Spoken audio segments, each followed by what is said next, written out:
गुनाहों से अल्लाह ताला इतना नाराज है कि अल्लाह ताला हम पर बारिश नहीं नाजिल फरमा रहा है। आय अल्लाह, आज जुमा के दिन इस मिंबर से खड़े होकर आय अल्लाह मैं तुझसे दुआ करता हूँ और हम सब ये दुआ करते हैं, आय अल्लाह हम गुनहगारों को हमारे गुनाहों की सजा न दे, आय अल्लाह तू रहमतों की बारिश हम पर नाजिल फरमा दे। मेरे भाइयों, गुनाह करोगे तो जमीन पर धरती पर मुसीबतें आएंगी, कभी सूखा पड़ेगा, कभी फसलें बर्बाद हो जाएंगी, कभी कारोबार में लॉस होगा, कभी जालिम हुकूमत तुम्हारे ऊपर आएगी। ये गुनाहों की पादाश और गुनाहों की सजा होगी। नबी ने फरमाया कि खबरदार गुनाहों से बचना वरना अल्लाह ताला का अजाब तुम्हारे ऊपर नाज़िल। मुआज़ इब्न जबल ने कहा, अल्लाह के प्यारे रसूल सल्लल्लाहु अलैहि वसल्लम ने मुझे 10 बातों की वसीयत की। नंबर 1, ला तुशरिक बिल्लाहि शैआ। ऐ मुआज़ इब्न जबल, तू अल्लाह के साथ कभी शिर्क न करना।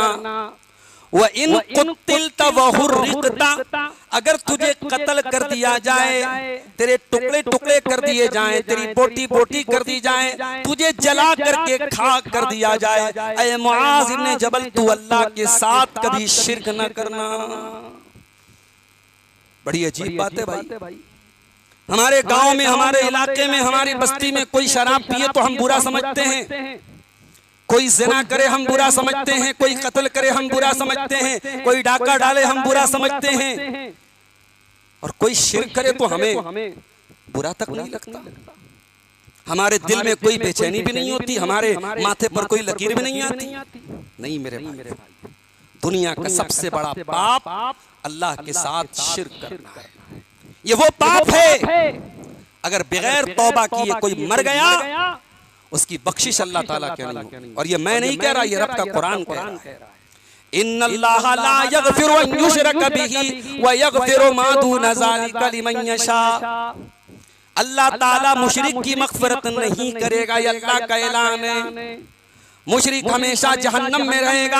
इन्नहु मन युशरिक बिल्लाहि फ़क़द हर्रमल्लाहु अलैहिल जन्नह, जो अल्लाह के साथ शिर्क करेगा, अल्लाह का ऐलान है। मौलाना अब्दुल गफ्फार सल्फी के बयानात सुनने के लिए मौलाना के इस ऑफिशियल चैनल को सब्सक्राइब करें। अल्लाह ताला का फज़्ल व करम, उसका एहसान, उसकी नेमत हम पर और आप पर है कि आज जुमा के मुबारक दिन में हम जुमा की नमाज और जुमा के खुतबे के लिए इस मस्जिद में हाजिर हुए हैं। मैंने खुतबे मसनूना के बाद कुरान करीम की एक आयत आपके सामने पढ़ी है और अल्लाह के रसूल सल्लल्लाहु अलैहि वसल्लम की एक लंबी हदीस का छोटा सा टुकड़ा आपके सामने पढ़ा है। आइए पहले आयत करीमा को देखते हैं। ये कुरान के 28वें पारे की आयत है। अल्लाह ने फरमाया, वमा आताकुमुर रसूलु फखुज़ूहु वमा नहाकुम अन्हु फंतहू। मेरा रसूल तुमको जो दे ले लो, और मेरा रसूल जिससे मना कर दे बाज आ जाओ, रुक जाओ। रसूल कहे तो करो, और रसूल किसी चीज से मना कर दे, स्टॉप इट, रुक जाओ, उस काम को छोड़ दो। बिल्कुल क्लियर है ये आयत। ये आयत एक मुसलमान की जिंदगी का स्लोगन होना चाहिए, हमारी लाइफ का स्लोगन होना चाहिए। जिंदगी में जब भी हमें कंफ्यूजन हो कि ये काम हम करें कि ना करें, या ये काम हमें करना चाहिए या नहीं करना चाहिए, तो वहां कुरान की आयत को याद कर लेना। वमा आताकुमुर रसूलु फखुज़ूहु वमा नहाकुम अन्हु फंतहू। मेरा रसूल तुमको जो दे ले लो, मेरा रसूल जिससे मना कर दे बाज आ जाओ, रुक जाओ, खबरदार हो जाओ। अब जो मैं हदीस पढ़ने जा रहा हूं, ये हदीस मुस्नद अहमद के अंदर है। अल्लामा अलबानी ने हसन करार दिया है। और इस हदीस में अल्लाह के नबी सल्लल्लाहु अलैहि वसल्लम ने अपने बहुत ही जलीलुल कद्र सहाबी, नाम नोट कर लो, मुआज़ बिन जबल रज़ी अल्लाह ताला, हजरत मुआज इब्ने जबल रज़ी अल्लाह ताला अन्हु को अल्लाह के नबी ने 10 बातों की वसीयत की थी। 10 इंपॉर्टेंट बातें, 10 महत्वपूर्ण बातें, 10 अहम बातें अल्लाह के नबी ने अपने सहाबी को बताई थी। आज का हमारा खुतबा जुमा इन्हीं 10 बातों पर इंशाअल्लाह होगा। इससे पहले कि मैं रिवायत का तर्जमा करूं और बात को आगे बढ़ाऊं, पहले ये जान लेते कि मुआज बिन जबल कौन है। मुआज बिन जबल 18 साल की उम्र में इस्लाम लाए। इंतहाई नौजवान थे, यंग एज थी और बहुत हैंडसम, बहुत खूबसूरत थे हजरत मुआज बिन जबल। इस्लाम लाए, नबी के मिशन का साथ दिया और अल्लाह के नबी अपने इस सहाबी से इतनी मोहब्बत करते थे कि एक मर्तबा सवारी के ऊपर अल्लाह के प्यारे रसूल सल्लल्लाहु अलैहि वसल्लम आगे बैठे थे और हजरत मुआज इब्न जबल पीछे बैठे हुए। अल्लाह के रसूल ने 2 मर्तबा अल्लाह की कसम खा के कहा, या मुआज वल्लाहि इन्नी ला उहिब्बुका, वल्लाहि इन्नी ला उहिब्बुका। ऐ मुआज, अल्लाह की कसम मैं तुमसे बहुत मोहब्बत करता हूँ। ऐ मुआज, मैं तुमसे बहुत मोहब्बत करता हूँ। ये बहुत बड़ी बात है। अगर अल्लाह के रसूल किसी से ये कहें कि मैं तुमसे बहुत मोहब्बत करता हूँ, ये बहुत बड़ी बात है। इससे बड़ा ऑनर, इससे बड़ा एजाज, इससे बड़ा सम्मान क्या हो सकता है। ये सम्मान हजरत मुआज इब्न जबल को मिला। फिर अल्लाह के नबी ने फरमाया, ऐ मुआज, हर फर्ज नमाज के बाद ये दुआ पढ़ना कभी मत छोड़ना। हर फर्ज नमाज के बाद ये दुआ जरूर पढ़ना। कौन सी दुआ? अल्लाहुम्मा अइन्नी अला ज़िक्रिका व शुक्रिका व हुस्न इबादतिका। ऐ अल्लाह, तू मेरी मदद फरमा कि मैं तेरा जिक्र करूं, तेरा शुक्र करूं और अच्छी तरीके से तेरी इबादत करूं। ये बड़ी प्यारी दुआ है। अगर आप नहीं पढ़ते हैं तो पढ़ा कीजिए हर फर्ज नमाज के बाद और अपनी आम दुआओं में भी इस दुआ को पढ़ा कीजिए। बहुत ही प्यारी दुआ है। तो ये दुआ अल्लाह के नबी ने हजरत मुआज इब्न जबल को सिखाई थी। एक मर्तबा अल्लाह के रसूल हजरत मुआज इब्न जबल को यमन भेज रहे थे। हजरत मुआज इब्न जबल सवारी के ऊपर सवार थे और ऊंटनी की जो नकेल थी वो अल्लाह के नबी ने अपने हाथों में पकड़ी हुई थी और आप मुआज इब्न जबल को इंस्ट्रक्शन दे रहे थे, डायरेक्शन दे रहे थे, समझा रहे थे ये करना है, ये नहीं करना है। बात ही बात में अल्लाह के नबी ने फरमाया, ऐ मुआज, हो सकता है कि आइंदा साल जब तुम मदीना में आओ तुम्हारी मुलाकात तुम्हारे रसूल से न हो पाए। लअल्लक तमर्रु बिक़ब्री, हो सकता है कि आइंदा जब तुम आओ तो तुम्हारा गुजर तुम्हारे नबी की कब्र के पास से हो। अल्लाह अकबर। दुनिया में जो हमारे अपने होते हैं उनकी जुदाई के बारे में सोच करके भी कभी कभी हमारे रोंगटे खड़े हो जाते हैं। जरा तसव्वुर करो मेरे भाइयों कि हजरत मुआज इब्न जबल अल्लाह के प्यारे रसूल के इससे कितनी मोहब्बत करते थे। जब नबी ने इतना कहा कि ऐ मुआज, हो सकता है कि आइंदा साल तुम्हारी मुलाकात मुझसे न हो पाए, इतना सुनना तक कि हजरत मुआज इब्न जबल ज़ारो क़तार रोने लगे, आंखों से आंसू बहने लगे, रोने लगे।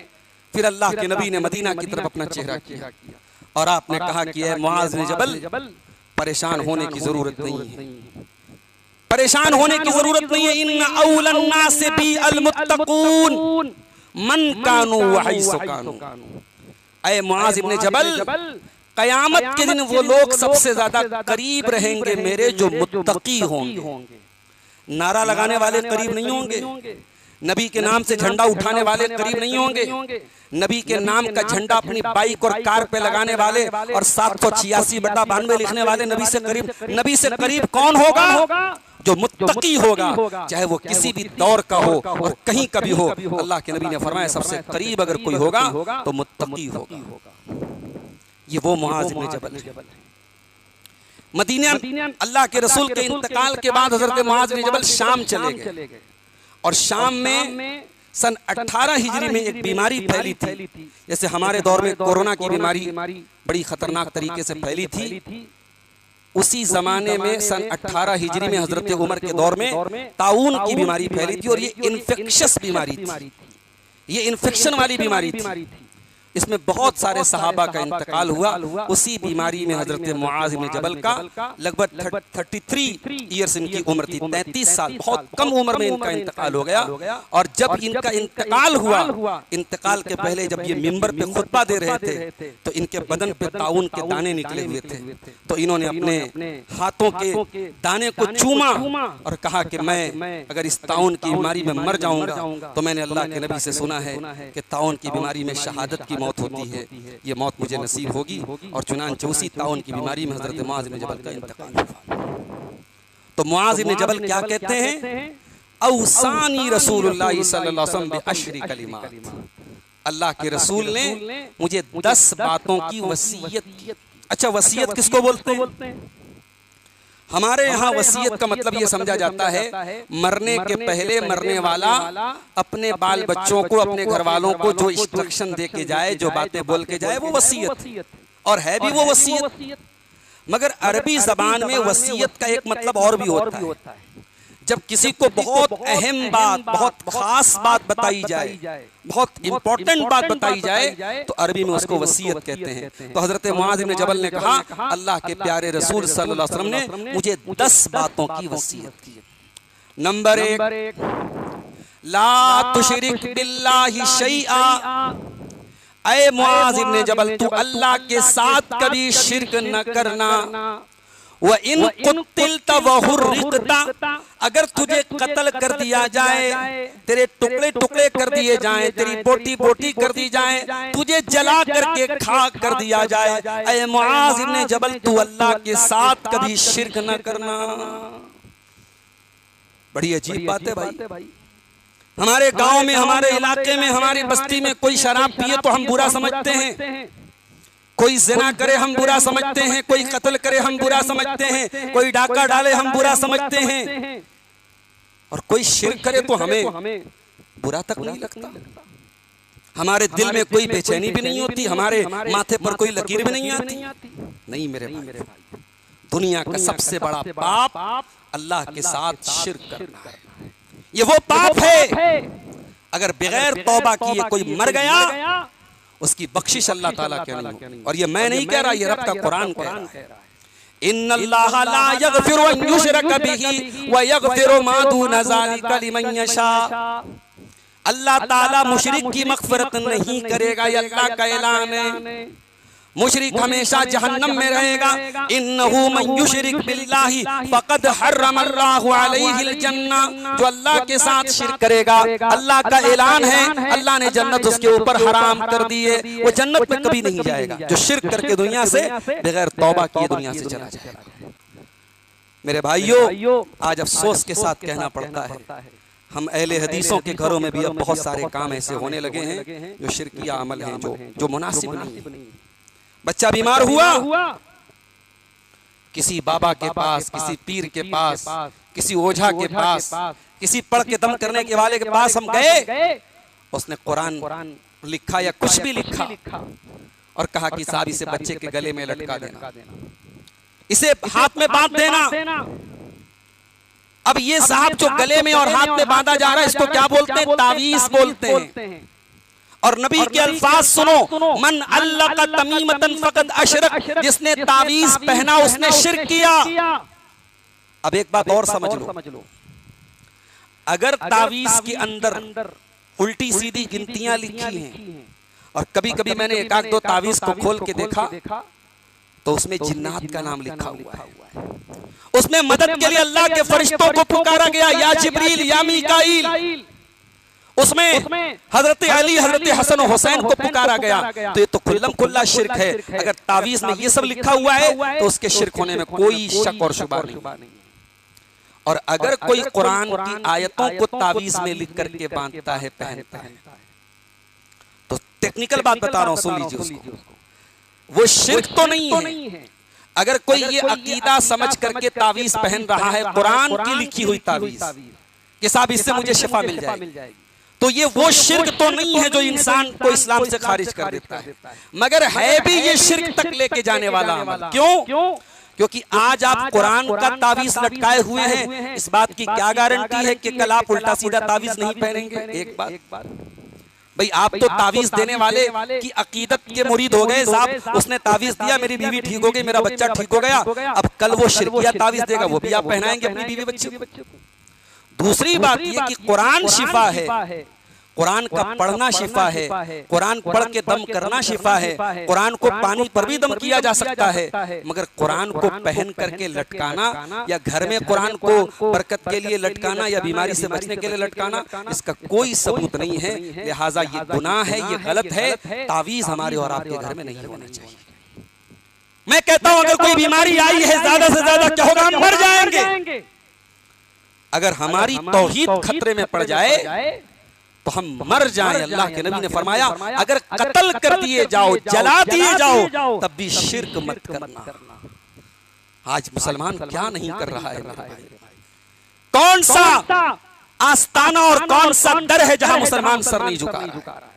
घोड़े शाह का मजार भी मौजूद है, बिलाई बीबी का मजार भी मौजूद है, बिल्ली और घोड़े की कब्रें बनाकर उनकी इबादत मुसलमान कर रहा है। अल्लामा इकबाल ने बिल्कुल सही कहा था, वज़ा में तुम हो नसारा तो तमद्दुन में हुनूद, ये मुसलमान है जिन्हें देख के शर्माए। हमारी पहचान हमारी तौहीद है, हमारी नजात हमारी तौहीद है, मरते दम तक तौहीद पर कायम रहना। नबी अकरम ने यही सबक दिया हजरत मुआज़ इब्न जबल को, ला तुशरिक बिल्लाहि शैया, ऐ मुआज़ इब्न जबल अल्लाह के साथ कभी शिर्क मत करना, अगरचे कत्ल कर दिया जाए, जला दिया जाए। नंबर 2, वला तौक़न वालिदैका, और ऐ मुआज़ इब्न जबल अपने माँ बाप की नाफरमानी न करना, अपने माँ बाप से रिश्ता न तोड़ना, अपने माँ बाप को दुख न देना। व इन अमरा कान तखरुजा मिन अहलिका व मालिका, अगर तेरे माँ बाप तुझे घर से निकलने को बोल दे, सारा माल छोड़ के जाने को बोल दे तो छोड़ देना, मगर माँ बाप की नाफरमानी न करना। अब ये बड़ी अजीब बात है भाई। कोई कह सकता है मौलवी साहब ये तो नाइंसाफी की बात है, माँ बाप की गलत बात भी हम मान लें। नहीं, माँ बाप की गलत बात तो नहीं मानना है, लेकिन माँ बाप अगर दुनियावी एतबार से कोई हुक्म ऐसा दे, दीन की बात मैं नहीं कर रहा हूँ, अगर माँ बाप की कोई बात दीन के खिलाफ है तब माँ बाप की भी नहीं चलेगी। लेकिन अगर माँ बाप की कोई ऐसी बात है जिसमें आपको दुनिया का नुकसान लग रहा है, तो वहां पर भी अल्लाह के नबी कह रहे हैं कि माँ बाप का दिल रख लेना। बजाय तुम्हें लगेगा कि तुम्हारा नुकसान हो रहा है, मगर आगे चल करके तुम्हें महसूस होगा कि तुम्हारा नुकसान नहीं हुआ, अल्लाह ताला कहीं ना कहीं से उसकी पूर्ति करेगा। माँ बाप को कभी दुख मत देना। मैं यहाँ एक बात की वजाहत कर दूं, मैं कतान ये बात नहीं बोल रहा हूँ कि हर माँ और बाप मासूम होते हैं, माँ बाप की हर बात सही होती है, नहीं। बहुत सारे केस ऐसे भी होते हैं जहाँ गलती माँ बाप की तरफ से भी होती है, जहाँ माँ बाप भी ज्यादती करते हैं बच्चों के ऊपर, जहाँ माँ बाप भी भेदभाव करते हैं बच्चों के साथ, जहाँ माँ बाप किसी एक बच्चे को बहुत ज्यादा प्यार करते हैं, बाकी बच्चों के साथ नाइंसाफी करते हैं। शरीयत क्या कहती है? अगर माँ बाप नाइंसाफी भी करते हैं, गलत भी करते हैं, आप अपनी तरफ से रिश्ता खत्म मत कीजिए, आप बोलचाल बंद न कीजिए, आप उनको नाराज मत कीजिए। अगर उन्होंने आपके साथ गलत किया है वो अल्लाह को हिसाब देंगे, आप अपनी आखिरत खराब मत कीजिए। इस दुनिया में अगर कोई हस्ती ऐसी है पैदा होने से लेकर के जिंदगी की आखिरी सांस तक जिसका सबसे ज्यादा एहसान आपके ऊपर है तो आपके माँ बाप। यमन का एक आदमी अपनी बूढ़ी माँ को कंधे पर सवार करके खाने काबा का तवाफ कर रहा था, और खाने काबा का तवाफ करते करते कह रहा था, इन्नी लहा बईरुहल मुज़ल्ललू, मैं तो अपनी माँ के लिए ऊंट की तरह हो गया, मेरी माँ मेरे ऊपर सवार होकर के खाने काबा का तवाफ कर रही है, मैं तो आज अपनी माँ के लिए सवारी बन गया, ऊंट बन गया। वहां पर अब्दुल्ला बिन उमर भी खाने काबा का तवाफ कर रहे थे। उस यमन के उस आदमी ने, उस नौजवान ने हजरत अब्दुल्ला इब्न उमर से कहा, अब्दुल्ला आज मैंने अपनी माँ को अपनी पीठ पे सवार करके खाने काबा का तवाफ करा दिया, आज तो मैंने अपनी माँ का हक अदा कर दिया। हजरत अब्दुल्ला बिन उमर ने कहा कि नहीं नहीं, अरे तू माँ का हक अदा करने की बात करता है, वला बिज़फ़रतिन वाहिदा, तेरी माँ ने तुझे जन्म देने के टाइम तेरी माँ के ज़बान से जो चीख की आवाज निकली थी, जो दर्द की आवाज निकली थी, अभी तो तूने उस आवाज का भी हक अदा न किया। मेरे प्यारे भाइयों, बीवी की मोहब्बत बहुत जरूरी है, बच्चों की मोहब्बत बहुत जरूरी है, मगर अल्लाह के वास्ते कभी बीवी बच्चों के लिए कोशिश करना कि माँ बाप की आंखों में आंसू ना आए, क्योंकि अगर आज आपकी वजह से आपके माँ बाप की आंखों में आंसू आए, हो सकता है कल आपकी औलाद आपको खून के आंसू रुलाएगी। हजरत हैवा बिन शुरैह बहुत बड़े आलिम थे, बहुत बड़े आलिम थे, हदीस का दर्स दिया करते थे। तलवा उनके सामने बैठे हुए हैं, बड़े दूर दूर से लोग आकर के हदीस पढ़ने आए हैं। हैवा बिन शुरैह हदीस पढ़ा रहे हैं, मस्जिद का दरवाजा खुलता है, उनकी माँ आती है, बूढ़ी माँ आती है और आकर के कहती ऐ हैवा जा मुर्गी को दाना दे के आ। हजरत हैवा इब्न शुरैह अपने दौर के बहुत बड़े आलिम थे, बहुत बड़े आलिम थे, मगर अपना दर्स बंद कर देते हैं, अपना प्रोग्राम रोक देते हैं और जा करके अपनी माँ के हुक्म की तामील करते हैं और मुर्गी का दरबा खोल करके मुर्गी को दाना दे के आते हैं। ये हमारे असलाफ की तालीम है, ये हमारे अइम्मा की तालीम है कि माँ बाप जब बुढ़ापे की उम्र को पहुंच जाएं तो बाज़ औक़ात उनकी जिद जो होती है ना, बच्चों के जैसी जिद होती है। और कुरान कहता है इंसान बुढ़ापे में फिर बच्चा बन जाता है, बच्चों जैसी जिद करता है। तो माँ बाप के लाड और प्यार भी उठाओ मेरे भाई। माँ बाप ने आपके बड़े लाड उठाए हैं, आप सोच नहीं सकते कि आपके कितने लाड उठाए। इमाम अबू हनीफा रहमतुल्लाह अलैह इतने बड़े इमाम थे, उनके दौर में एक दूसरे आलिम थे, इमाम अबू हनीफा उनसे बड़े आलिम थे, मगर कहते हैं ना घर की मुर्गी दाल बराबर होती। वैसे सावन के महीने में तो मुर्गी दाल से भी सस्ती होगी अल्हम्दुलिल्लाह। तो हजरत इमाम अबू हनीफा रहमतुल्लाह अलैह की माँ कहती थी मुझे फला आलिम के पास लेके चलो। इमाम अबू हनीफा कहते थे चलो, और उस आलिम के पास पहुंचते थे और कहते थे मेरी माँ ये मसला पूछ रही है। वो आलिम इमाम साहब से कहता था जरा कोने में आइए, उनको कोने में लेके जाता था, कहता हजरत क्यों मजाक बना रहे हैं, इस मसले को तो आप ज्यादा जानते हैं, मैं तो आपसे छोटा आलिम हूँ। कहा कि भाई मैं कुछ नहीं जानता, मेरी माँ कह रही है मैं लेके आया हूँ, अपनी माँ को लेके आया हूँ तुम्हारे पास। फिर इमाम अबू हनीफा रहमतुल्लाह अलैह उस आलिम को मसले का जवाब बताते, फिर वो आकर के इमाम अबू हनीफा की माँ को जवाब देता, तब इमाम अबू हनीफा की माँ सेटिस्फाइड होती। तो ये हमारे असलाफ थे, हमारे अइम्मा थे। इसलिए मेरे भाइयों अपने माँ बाप का लाड उठाओ, उनसे मोहब्बत करो, उनको कभी दुख मत दो।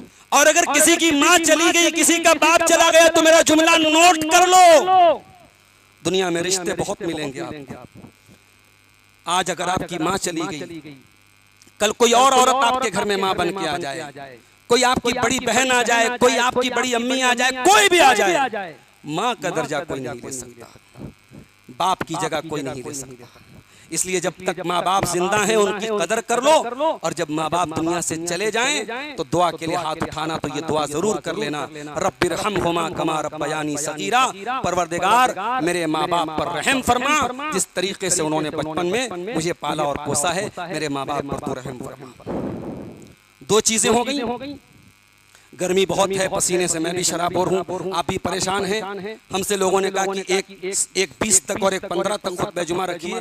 मैं नहीं मुनासिब समझता कि 1 बजे से ज्यादा आपका वक्त लिया जाए, क्योंकि हमारे बहुत सारे बूढ़े लोग भी होते हैं, बुजुर्ग लोग भी सब वुजू करके आए हुए होते हैं और जुमा की नमाज भी पढ़ना है।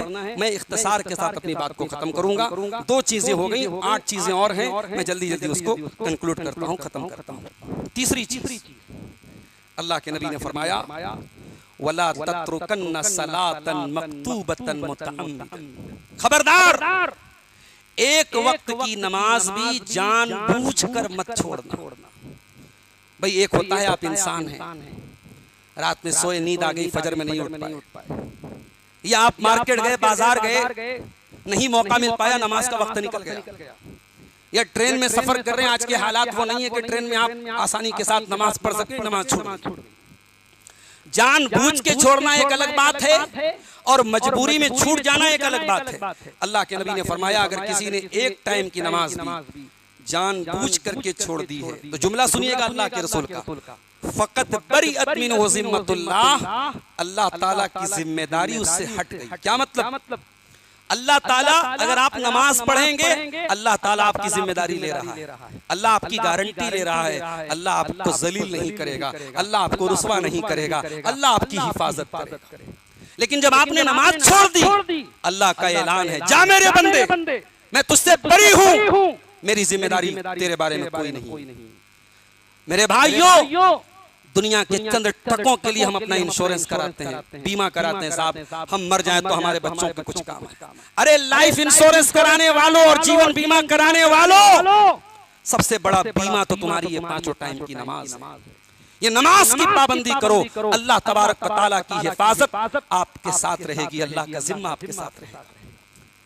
ये नमाज वो इबादत है जब अल्लाह के नबी बड़ी परेशानी में होते थे, टेंशन में होते थे, हजरत बिलाल से कहते थे, या बिलाल अरिहना बिस्सलाह, ऐ बिलाल जल्दी से अजान दे दो और नमाज खड़ी हो जाए ताकि मोहम्मद के दिल को सुकून मिले सल्लल्लाहु अलैहि वसल्लम। नमाज के जरिए मेरे नबी को सुकून मिलता था। ऐ टांडा के नौजवानों, ऐ राइस मिल में काम करने वालों, ऐ चावल का कारोबार करने वालों, अपनी बिजनेस और अपनी तिजारत और अपने कारोबार से कह दो कि तू बहुत जरूरी है मगर नमाज से जरूरी नहीं है मेरे लिए। नमाज का टाइम हो जाए तो सारा कारोबार एक तरफ और नमाज एक तरफ। अगर वाकई में जन्नत में जाना है तो सुन लीजिए, कुरान कहता है, रिजालुल्ला तुल्हीहिम तिजारतुन वला बैउन अन जिक्रिल्लाहि व इकामिस सलाती व ईताइज ज़काती। मेरे मुत्तकी बंदे वो हैं जो तिजारत की वजह से, कारोबार की वजह से नमाज नहीं छोड़ते। कभी भी बिजनेस और कारोबार के लिए, खेल तमाशे के लिए, दुनिया की फालतू चीजों के लिए नमाज को मत तर्क कीजिए। ये तीसरी वसीयत की अल्लाह के प्यारे ने। चौथी वसीयत, वला तशरबन्न खम्रन, और ऐ मुआज़ इब्ने जबल, कभी शराब मत पीना, कभी शराब मत पीना। फ़इन्नहु रासु कुल्ले फाहिशा, इसलिए कि शराब हर बेहयाई की जड़ है। जब इंसान शराबी हो जाएगा तो फिर वो किस हद तक गिरेगा नहीं कह सकते। हमारे भारत सरकार का डाटा बताता है कि भारत में सबसे ज्यादा रोड एक्सीडेंट शराब की वजह से होता है। 90% जो मर्डर होता है, लोग एक दूसरे को कत्ल करते हैं शराब के नशे में करते हैं। 90% जो रेप के केस होते हैं, जो जिना के वाकयात होते हैं, खास तौर से जो जिना बिल जबर होता है, किसी के साथ जबरदस्ती जो रेप किया जाता है, वो सारे वाकयात मेजॉरिटी शराब के नशे में होते हैं। शराब का नशा ये हर बुराई की जड़ है। मगर एक बात मैं आपको और बताना चाहता हूँ, शराब को अरबी में खम्र बोलते हैं। खम्र का मतलब होता है जो इंसान की अकल के ऊपर पर्दा डाल दे। इसीलिए अरबी में औरत के दुपट्टे को खिमार कहा जाता है, क्योंकि दुपट्टा औरत की बॉडी को कवर करता है। तो शराब वो चीज है जो आपकी बॉडी को कवर करती है, आपके दिमाग को कवर करती है, आपकी अकल को बेकार कर देती है।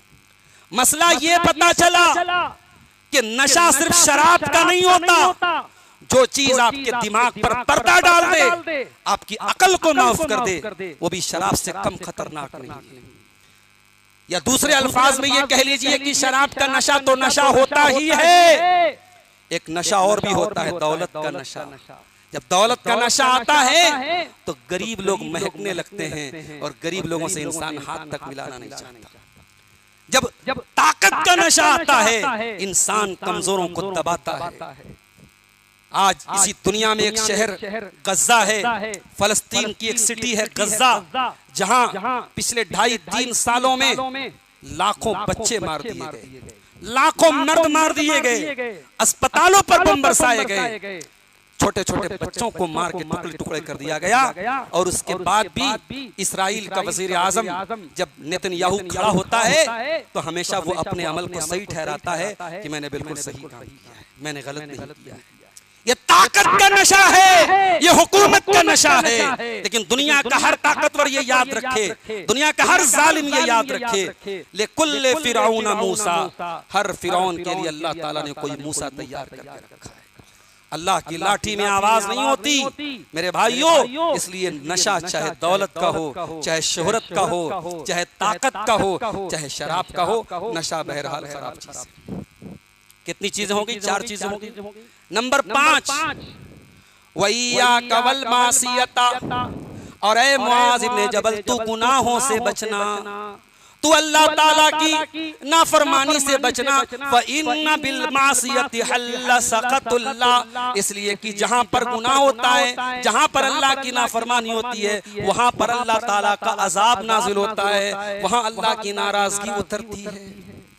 ये बारिश का ना होना, ये अगस्त शुरू होने वाला है और बारिश नहीं हो रही है, जमीन सूख रही है। मेरे प्यारे भाइयों, कहीं ऐसा तो नहीं कि हमारे और आपके पापों का घड़ा भर गया है, गुनाहों से अल्लाह ताला इतना नाराज है कि अल्लाह ताला हम पर बारिश नहीं नाजिल फरमा रहा है। आय अल्लाह, आज जुमा के दिन इस मिंबर से खड़े होकर आय अल्लाह मैं तुझसे दुआ करता हूँ और हम सब ये दुआ करते हैं, आय अल्लाह हम गुनहगारों को हमारे गुनाहों की सजा न दे, आय अल्लाह तू रहमतों की बारिश हम पर नाजिल फरमा दे। मेरे भाइयों, गुनाह करोगे तो जमीन पर, धरती पर मुसीबतें आएंगी, कभी सूखा पड़ेगा, कभी फसलें बर्बाद हो जाएंगी, कभी कारोबार में लॉस होगा, कभी जालिम हुकूमत तुम्हारे ऊपर आएगी। ये गुनाहों की पादाश और गुनाहों की सजा होगी। नबी ने फरमाया कि खबरदार गुनाहों से बचना, वरना अल्लाह ताला का अजाब तुम्हारे ऊपर नाज़िल होगा। 5 चीजें हो गई। नंबर 6, वइय्याका वल फिरार मिनज़ ज़हफ़, और ए मुआज़ इब्ने जबल कभी भी जंग का मैदान छोड़ के न भागना। व इन हलकन नास, अगरचे जंग में ये नौबत आ जाए कि मुसलमानों को मारा जा रहा है, पीटा जा रहा है, लेकिन तुम कभी मैदान छोड़ के न भागना, बुज़दिल न बनना, डरपोक न बनना। कभी ये नौबत आ जाए कि हक को बातिल के मुकाबले में खड़ा होना पड़े, तो हक के मानने वाले की पहचान ये है कि वो पीठ फेर के न भागे, मैदान जंग में डटा रहे, खड़ा रहे। मेरे प्यारे भाइयों, इस्लाम बुज़दिली नहीं सिखाता है, इस्लाम किसी पर जुल्म करने की तालीम नहीं देता, इस्लाम किसी बेकसूर को मारने की इजाजत नहीं देता, इस्लाम किसी बेगुनाह को छेड़ने का हुक्म नहीं देता, मगर जुल्म हो तो चुपचाप सहना भी इस्लाम नहीं सिखाता है। ज़्यादती हो, जुल्म हो, नाइंसाफी हो, तो कुछ नहीं तो कम से कम उस जुल्म के खिलाफ खड़े होने का गट्स अपने अंदर पैदा करो। मेरे प्यारे साथियों, बुज़दिल और जंग के मैदान से भागने वाला ये मुसलमान की शान नहीं है, ये इस्लाम की शान नहीं है।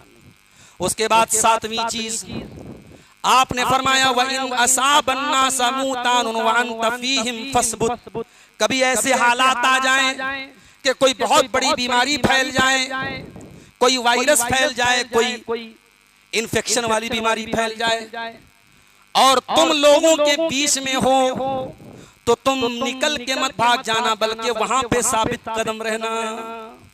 भाई कोरोना में क्या हुआ था? यही तो हो रहा था, लोगों को क्वारंटाइन किया जा रहा था, लॉकडाउन क्यों लगाया गया? यही। अब उसके पीछे जो भी सोच रही हो, सोच तो यही थी ना कि बीमारी का दायरा न फैले, इन्फेक्शन न फैले। तो ये अल्लाह के नबी की तालीम भी है कि अगर किसी मुल्क में, शहर में कोई बीमारी फैल गई, जैसे कभी कभी होता है, दिल्ली में एक मर्तबा चिकनगुनिया की बीमारी बहुत फैल गई, तो अगर आप बीमारी के माहौल में हैं तो वो शहर छोड़ के न जाइए, वरना क्या नतीजा निकलेगा? आपकी बीमारी फिर अल्लाह ताला के हुक्म से दूसरों को मुंतकिल होगी। ये भी मसला याद रखिए। क्या बीमारी एक आदमी से दूसरे आदमी को ट्रांसफर होती है? अल्लाह की मर्जी से होती है, अल्लाह की मर्जी से, अल्लाह की मशीयत से होती है। क्या नजरे बद लगती है? अल्लाह के नबी की सही हदीस है कि नजरे बद इतनी खतरनाक चीज होती है जो इंसान को कब्र तक लेके जा सकती है और ऊंट को हांडी तक लेके जा सकती है। क्या मतलब? यानी कोई इंसान किसी इंसान को ऐसी नजर भी लगा सकता है कि वो मर सकता है, और कोई किसी ऊंट को ऐसी हासिदाना नजर से देख सकता है कि ऊंट ज़बा होकर के हांडी में बर्तन में पहुंच जाता है। तो नजरे बद बरहक है, मगर उसका इलाज तावीज नहीं है, उसका इलाज नकली और फर्जी बाबाओं के पास जाना नहीं है, बड़ा आसान तरीका है। हमारा मसला ये, हम सीखना नहीं चाहते। अल्लाह के नबी अपने नवासों हसन और हुसैन को पढ़ के क्या दम करते थे? हमने कभी वो दुआ याद की?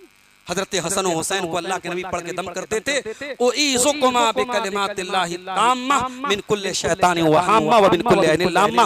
आप भी पढ़िए, अपने बच्चों और बीवी को कोई प्रॉब्लम हो जाए तो सूरह फलक और सूरह नास पढ़ के दम कीजिए, सूरह फातिहा पढ़ के दम कीजिए, आयतल कुर्सी पढ़। ये सब चीजें ऐसी हैं, इसके लिए हमें किसी आलिम को बुलाने की जरूरत नहीं है, ये तो हम सब खुद कर सकते हैं। मगर मसला ये है, हमारी जिंदगी गुनाहों में गुजरती है, नमाज से दूर हैं, दीन से दूर हैं, और फिर हम ये सोचते हैं कि भाई हमारे ऊपर जादू क्यों हो गया, हमें जिन्नात क्यों परेशान कर रहा है, हमारे घर में ये बला क्यों आ गई। तो भैया पहले अपने अमल का हम सब जायजा लें, अपने गिरबान में झांकें। मैंने कल रात की तकरीर में भी एक बात कही थी कि दरवाजा खुला रहेगा तो कुत्ता अंदर दाखिल हो जाएगा। उसके बाद 3 चीजें और बाकी रह गई इस हदीस में, और घड़ी में मेरे ख्याल से 1 बज चुका है। 3 चीजें और जल्दी जल्दी सुन लीजिए। इन 3 चीजों का ताल्लुक फैमिली से, परिवार से है। अल्लाह के नबी ने फरमाया वो अनफिक अला इयालिका मिन तौलिका, अपने परिवार पर अपनी ताकत के हिसाब से खर्च करो। भाई आप की अगर ताकत है और बीवी अच्छा कपड़ा मांग रही है तो पहनाओ ना उसको।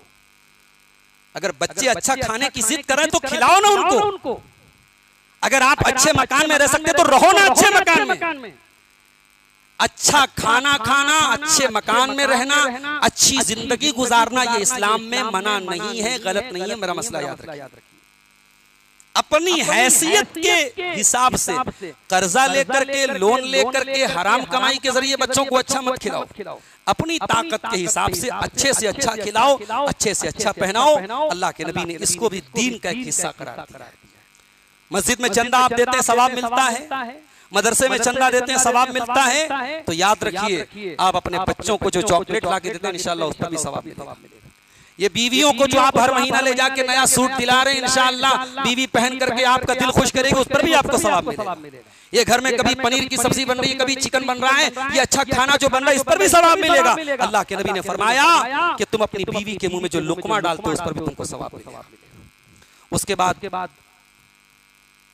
9वीं चीज क्या है? अल्लाह के नबी ने फरमाया वला तरफा असाका अन्हुम अदबा, और अपनी फैमिली को अदब सिखाने के लिए कभी लाठी को उठा के मत रख दो। क्या मतलब ये कि लाठी इस्तेमाल करने की जरूरत पड़े, मारना भी पड़े बच्चों को अगर सख्ती करने के लिए, सिखाने के लिए, तो उनको मारने का काम भी करो।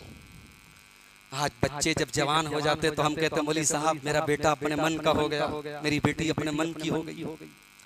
ये बेटियां जो घर छोड़ के भाग रही हैं, मैंने कल भी कहा था और आज भी कह रहा हूं, जब ये बच्चे हमारे कंट्रोल में होते हैं, हम तरबियत पर तवज्जो नहीं देते, हम बच्चों की तालीम पर तवज्जो नहीं देते। मेरे भाइयों, अपने बच्चों और अपनी फैमिली की तरबियत के लिए जहां प्यार की और लाड की जरूरत है, वहीं सख्ती की भी जरूरत है। बीवी की हर बात मत मानो, बच्चों की हर बात मत मानो, जो बात सही है वही बात मानो। अपने बच्चों को अगर सख्ती करना पड़े तो सख्ती भी करो। मैं एक मिसाल दे दूं, वक्त खत्म हो रहा है। हजरत अब्दुल्लाह इब्न उमर बहुत बड़े सहाबी हैं, उन्होंने हदीस बयान की कि अल्लाह के नबी को मैंने फरमाते हुए सुना है कि अगर औरतें मस्जिद में जाने की इजाजत मांगे नमाज पढ़ने के लिए तो उनको इजाजत दे देना, मना मत करना। तो अब्दुल्लाह इब्न उमर का एक बेटा था जिसका नाम बिलाल था। वो खड़ा हुआ, उसने कहा अब्बा जान हम तो रोकेंगे अपनी औरतों, हमें मालूम है कि औरतें मस्जिद में जाएंगी, खुशबू लगा के जाएंगी, बेपर्दा होके जाएंगी, फितना पैदा करेंगी, हम मस्जिद में जाने से मना करेंगे। अब्दुल्लाह इब्न उमर को बहुत तेज गुस्सा आया, कहा कि मैं अल्लाह के रसूल की हदीस सुना रहा हूं कि आपने कहा कि मत रोको और तू कह रहा है कि हम रोकेंगे। कहा कि आज के बाद मैं तुझसे बात नहीं करूंगा। इस्लाम कहता है 3 दिन से ज्यादा किसी से बातचीत बंद मत करो। मगर जब मसला इस्लाम का आया, अब्दुल्लाह इब्न उमर मरते दम तक अपने बेटे से नाराज रहे और बात नहीं करते थे। क्या पता चला? दीन का मसला है तो सख्ती कीजिए। और आखिरी चीज वो अखीफुम फिल्लाह, बच्चों के दिल में अल्लाह का डर पैदा कीजिए। बच्चों को बिल्ली, कुत्ते और शेर से न डराइए, बच्चों को डायनासोर से न डराइए, बच्चों को मोबाइल के वीडियोस देख करके खाना न खिलाइए। बच्चों के दिल में अल्लाह का डर पैदा कीजिए। ऐसी तालीम दीजिए बच्चों को कि फजर की नमाज में आप उठें तो आपका बेटा भी आपके साथ उठ जाए। जब औरत घर में नकाब पहने तो 8 साल की 10 साल की बच्ची भी बगैर माँ के कहे नकाब पहन ले, इसकाब पहन ले। वो तालीम और वो तरबियत दीजिए। अल्लाह से दुआ है रब्बुल आलमीन इस हदीस पर हम सबको अमल करने की तौफीक अता फरमाए। अल्लाह ताला हम में से जो बीमार हैं उनको शिफाए कामिला अजला अता फरमाए। अल्लाह हमारी रोजी रोटी में बरकत अता फरमाए। अल्लाह ताला इस गर्मी से हम सबको नजात अता फरमाए। रब्बुल आलमीन रहमतों वाली बारिश हम सब पर नाजिल फरमाए। अल्लाह ताला हम गुनहगारों पर रहम फरमाए। रब्बना तक़ब्बल मिन्ना इन्नका अंतस समीउल अलीम व तुब अलैना इन्नका अंतत तव्वाबुर रहीम।